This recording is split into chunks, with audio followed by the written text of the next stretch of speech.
রাজশাহীর মেয়র নদাপাড়ায় এসেছে। তো শাহমকদম থানার শাহমকদম থানার ওসি আমার দিকে দেখেন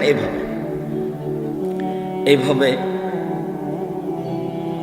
ওই মেয়রের সামনে দাঁড়িয়ে বলছেন, এখন কি করতে হবে স্যার, এখন কি করবো স্যার, এভাবে দাঁড়িয়ে আছে।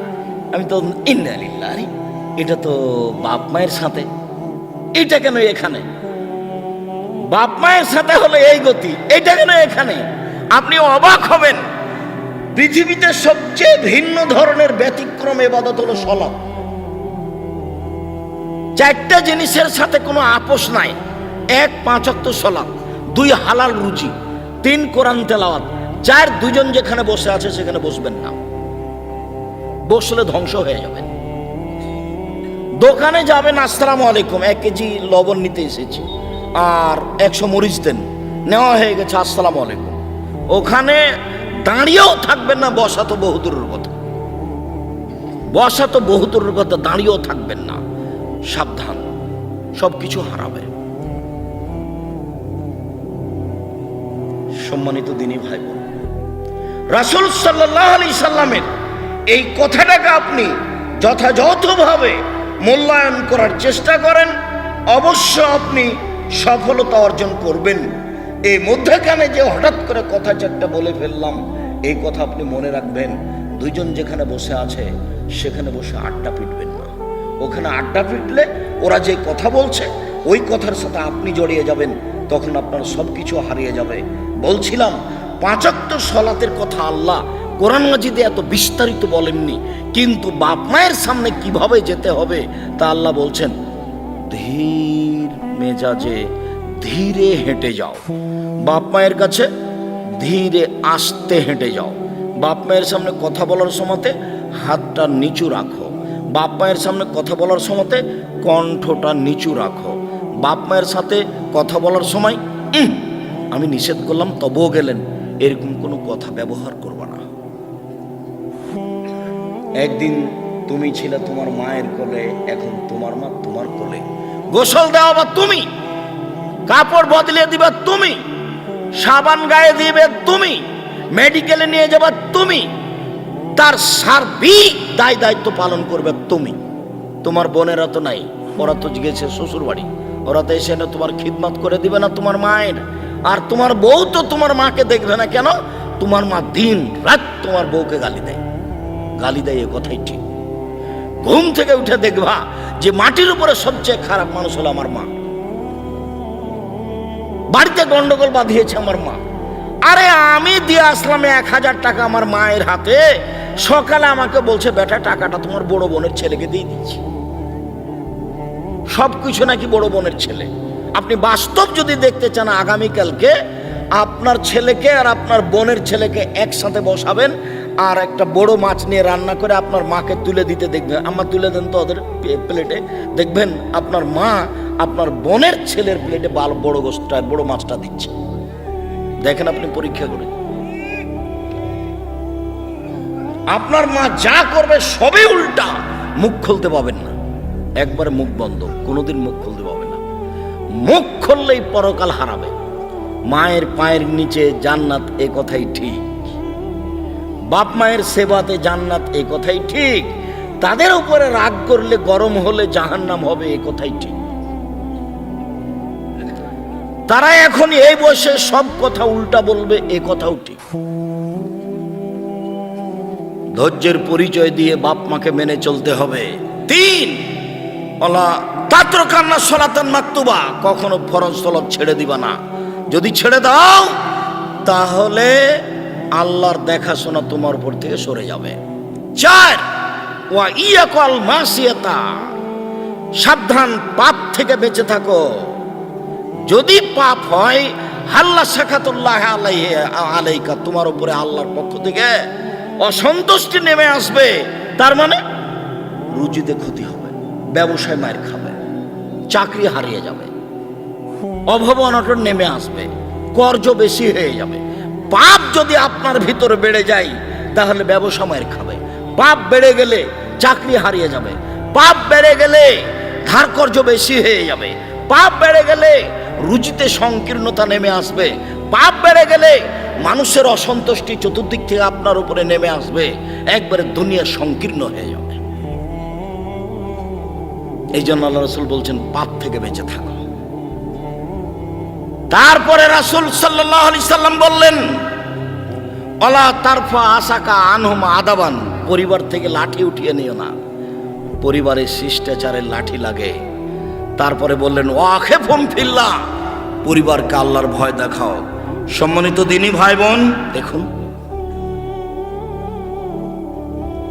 আবু হুরায়রা রাদিয়াল্লাহু তাআলা আনহু বলেন, রাসূল সাল্লাল্লাহু আলাইহি সাল্লাম বলেছেন, মান কানাত লাহু জারিয়া, কেউ যদি কারো যদি একটা কাজের মেয়ে থাকে, ফাল্লামাহা ফাসানাত তালিমাহা, সে যদি তাকে শিখিয়ে দেয়, সুন্দর শিখিয়ে দেয়, ওয়াদ্দাবাহা ফাসানাত তাদিবাহা, কেউ যদি তাকে শিষ্টাচার শিখিয়ে দেয়, সুন্দর শিষ্টাচার শিখিয়ে দেয়। বোঝা যাচ্ছে সব শিক্ষা সুন্দর নয়, সব শিষ্টাচার সুন্দর নয়। যেই শিক্ষা জ্ঞান চর্চা করে তার পায়ের নিচে ফেরেশতা পর বিছাই, এ কথাই ঠিক। যে জ্ঞান চর্চা করে তার পায়ের নিচে ফেরেশতা পর বিছাই, এ কথাই ঠিক। তুমি আটমোল গ্রাম থেকে বগুড়া কলেজে যাচ্ছ, তোমার দাড়ি চাঁচা আছে, হাতে সিগারেট আছে, প্যান্টটা এখনো নিচে আছে, বলো তো তোমার পায়ের নিচে কি ফেরেশতা পর বিছায়? তোমার মনে কি বলে? রাসূল সাল্লাল্লাহু আলাইহি সাল্লাম বললেন, যারা জ্ঞান চর্চা করে তাদের পায়ের নিচে ফেরেশতা পর বিছায়, সব কিছু তাদের জন্য ক্ষমা ভিক্ষা চায়।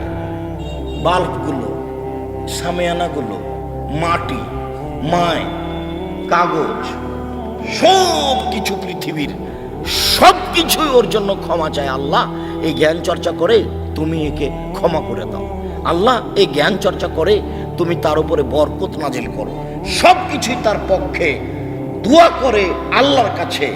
তো আপনার মেয়েটা এই নগ্ন পোশাকে স্কুল কলেজে যায়, আপনার মেয়েটার জন্য কি এইভাবে সব কিছুই আল্লাহর কাছে দোয়া করে? তাহলে এটা প্রকৃত শিক্ষা নয়। যার জন্য আল্লাহ রাসূল বলছেন, তুল্লে বলে এমলেগারি দিন, পৃথিবী ধ্বংসের লক্ষণ হলো যখন মানুষের বিদ্যা অর্জন হবে দুনিয়া উপার্জনের জন্য, দিন উপার্জনের জন্য নয়। মানুষের যখন শিক্ষা হবে দুনিয়া উপার্জনের জন্য, তখন বুঝে নিতে হবে এখন কিয়ামত হবে। যারা তো স্কুল কলেজে আছেই, যারা মাদ্রাসাতেও পড়ে, কয়দিন পরে দেখা যাবে যে তারা নাই। কি করছে? তারা কলেজে চলে গেছে। কয়দিন পরে দেখবেন যে গার্মেন্টসে চাকরি করছে, আর ভাগ্য টলে গেছে। এম ক্লাসে পড়তে ছিল, ভাগ্য গেছে টলে, পত্রে লেখা আছে। দাদি চিন্তা করে যে এই ছেলেটাকে বাঁচাতে পারলে 50,000 টাকা নগদ বকশিস দিব, তারে ভাগ্য গেছে টলে, ওর ভাগ্য পরিবর্তন হয়ে গেছে। নলে ওখানে গার্মেন্টসে, ওখানে ওই মাঠে ঘুরছে। এই দেশে রাস্তাঘাট, অফিস, আদালত, কোর্ট কাছারি, শিক্ষা প্রতিষ্ঠান সব কিছু শিরক এবং বিদআত দিয়ে ভরা। সেখানে আপনি আপনার ছেলেকে নিরাপদভাবে বিদ্যা দিতে যান কিভাবে? সুন্দর করে সারা এলাকার জন্য আটমল মাদ্রাসা আছে, সব ছেলে মেয়ে এখানে নিয়ে আসবে। এখানে নিয়ে এসে শিক্ষকদেরকে যারা পরিচালনা করছে তাদের পরামর্শ দিবে। অনুকূলে না হলে রাজশাহীতে গিয়ে ভর্তি পরীক্ষায় অংশগ্রহণ করাবে। জামিয়া সালাফে ভর্তি পরীক্ষা হয়, ভর্তি পরীক্ষায় অংশগ্রহণে সফল হলে তাকে ভর্তি করা হয়। জামিয়া সালাফে কোনো সাধারণ শিক্ষক নেই, কম টাকার বেতনের শিক্ষক নেই। আটমুল এলাকার নিজস্ব প্রতিষ্ঠান, তাকে নিজেকে হিসাব করতে হবে। সম্মানিত তিনি ভাই বোন, রাসূল সাল্লাল্লাহু আলাইহি ওয়াসাল্লাম বলেন, মুআয ইবনে জাবাল বলছেন, আল্লাহর নবী আমাকে 10টি বিষয়ে আদেশ করলেন। 1, লা তুশরিক বিল্লাহ ওয়া ইন কুতিলতা ওয়া হুররিকতা, মজ, কেউ যদি জুলুম করে জ্বালিয়ে দেয় জ্বলে যাও, শিরক করো না। মজ, কেউ যদি জুলুম করে হত্যা করে নিহত হয়ে যাও, শিরক করো না। দুই, ওয়ালা তাউক্কান্না ওয়ালিদাইকা ওয়াইন আমারাকা আন তাখরুজা মিন আহলিকা ওয়া মালিকা। বাপ মা যদি চাকরি বাদ দিতে বলে দিয়ে দাও, বাপ মা যদি স্ত্রীকে তালাক দিতে বলে দিয়ে দাও, বাপ মা যা বলছে তাই শোনো, কখনো বাপ মার অবাধ্য হয়েও না, এই উপদেশ আমাকে দিলেন। শোনেন, 1 মিনিট। এই ছেলে অনুগত দেখবা, দেখো তো কে বাড়িতে আছে? জি না। কোথায় গেছে? শিকার করতে গেছে। কখন আসবে? সন্ধ্যায়। কেমন আছো? খুব একটা ভালো নেই। আচ্ছা আচ্ছা আচ্ছা আচ্ছা, ঠিক আছে, আসলে সালাম দিও আর বলিও চৌকাঠ পরিবর্তন করতে বলেছে। তো সন্ধ্যার সময়তে দরজাতে আসতেই বুঝতে পেরেছেন আব্বা এসেছিলেন। কি ব্যাপার, কেউ এসেছিল নাকি? জি, একজন বৃদ্ধ মানুষ এসেছিলেন। কি বললেন? বললেন যে বাড়িতে আছে। আমি বললাম নেই। বললেন কোথায় গেছে? আমি বললাম শিকার করতে গেছে। কখন আসবে? সন্ধ্যায় আসবে। কেমন আছো? আমি বললাম খুব একটা ভালো নেই। উনি কি বললেন? বললেন যে আসলে সালাম দিও আর চৌকাঠ পরিবর্তন করতে বলিও। ওহো, তোমার উত্তর ভুল হয়েছে। উনি আমার আব্বা, তিনি তোমাকে তালাক দিতে বলে গেছেন। ইলাহাকি এলা আহালে, তুমি তোমার বাপের বাড়ি চলে যাও। তুমি কত বড় সুন্দরী আমার বিবেচনার কোনো সুযোগ নাই। তুমি কত বড় চাকরি করো এটা আমার দেখার কোনো সুযোগ নাই। আমার পিতা যা বলেছেন তাই হবে। তার নাম অনুগত, তার নাম আনুগত্য। দেখবেন কে বাড়িতে আছে? জি না। কোথায় গেছে? শিকার করতে গেছে। কখন আসবে? সন্ধ্যায়। কেমন আছো? আলহামদুলিল্লাহ ভালো আছি। কি খাও?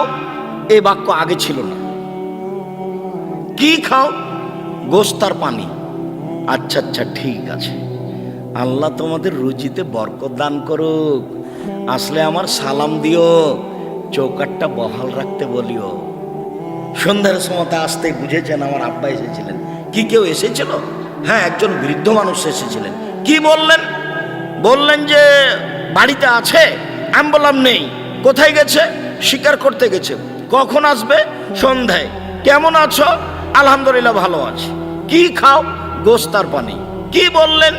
বললেন যে তোমাদের রুজিতে আল্লাহ বরকত দান করুক, আর আসলে আমার সালাম দিও আর চৌকাঠটা বহাল রাখতে বলিও। ও, তিনি আমার আব্বা,